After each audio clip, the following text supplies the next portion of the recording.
ନୂଆଦିଲ୍ଲୀର ଭାରତ ମଣ୍ଡପଠାରେ ଆୟୋଜିତ 44ତମ ଭାରତ ଅନ୍ତର୍ଜାତୀୟ ବାଣିଜ୍ୟ ମେଳାରେ ବିଶେଷ ଆକର୍ଷଣ ସାଜିଛି ଓଡ଼ିଶା ମଣ୍ଡପ।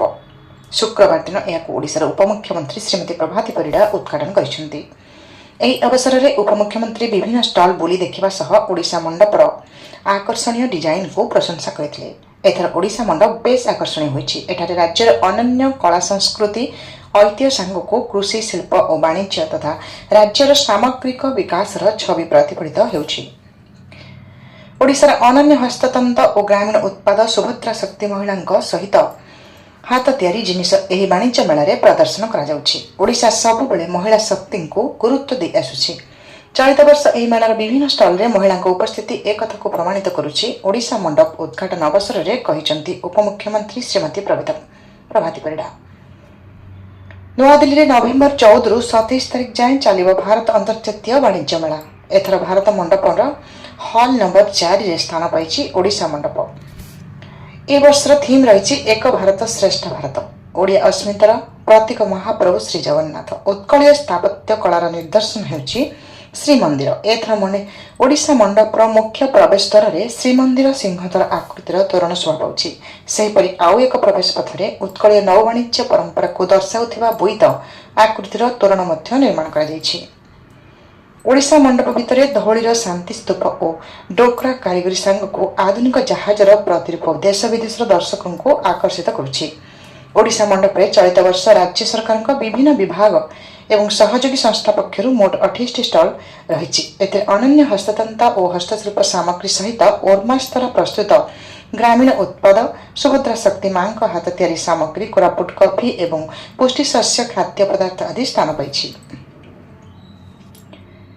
ସେହିପରି ଓଡ଼ିଶା ମଣ୍ଡପରେ ରାଜ୍ୟର ଅନନ୍ୟ ହସ୍ତକଳା ଓ ହସ୍ତଶିଳ୍ପ ସାମଗ୍ରୀର ଲାଇଭ୍ ଡେମନଷ୍ଟ୍ରେସନ୍ ଆଉ ଏକ ଆକର୍ଷଣ ପାଲଟିଛି।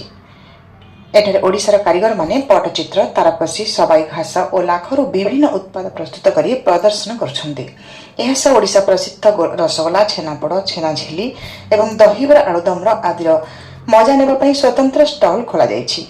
ଉଦ୍ଘାଟନୀ କାର୍ଯ୍ୟକ୍ରମରେ ନୂଆଦିଲ୍ଲୀରେ ଅବସ୍ଥାପିତ ସ୍ୱତନ୍ତ୍ର ଆବାସିକ ଆୟୁକ୍ତ ଶ୍ରୀମତୀ ରିତୁ ଅରୋରା, ଅତିରିକ୍ତ ଆବାସିକ ଆୟୁକ୍ତ ଶ୍ରୀମତୀ ସୁଚରିତା ଷଡ଼ଙ୍ଗୀ, ସୂଚନା ଓ ଲୋକସମ୍ପର୍କ ବିଭାଗର ନିର୍ଦ୍ଦେଶକ ଶ୍ରୀ ଅନୁଜ କୁମାର ଦାସ ପଟ୍ଟନାୟକ, ନିର୍ଦ୍ଦେଶକ ବୈଷୟିକ ଶ୍ରୀ ଗୁରୁବୀର ସିଂ, ଓଡ଼ିଶା ମଣ୍ଡପର ନିର୍ଦ୍ଦେଶକ ଶ୍ରୀ ଅଶ୍ୱିନୀ କୁମାର ଭୋଇ ଏବଂ ବିଭାଗର ବରିଷ୍ଠ ଅଧିକାରୀମାନେ ଯୋଗ ଦେଇଥିଲେ। ସମୃଦ୍ଧ ଓଡ଼ିଶାରୁ ରଜତ ମହାପାତ୍ରଙ୍କ ରିପୋର୍ଟ। आंतर्जातिक वाणिज्य मेला रे ओडिशार पैविलियन रो एथर थीम एक भारत श्रेष्ठ भारत। आमे बोईत द्वार, जगन्नाथ सिंहद्वार, शांति स्तूप, धौली को एकत्रित करी आम हस्तशिल्प, आम हस्तकला, आम वाणिज्य, आम वोमेन सेल्फ हेल्प ग्रुप द्वारा प्रोडक्ट एवं आम हस्ततंत्र लाइफ डेमो देखा जहाँ फल ओडिशा एक भारत श्रेष्ठ भारत एक अन्योन्य थीम है ओडिशा आग को आसो।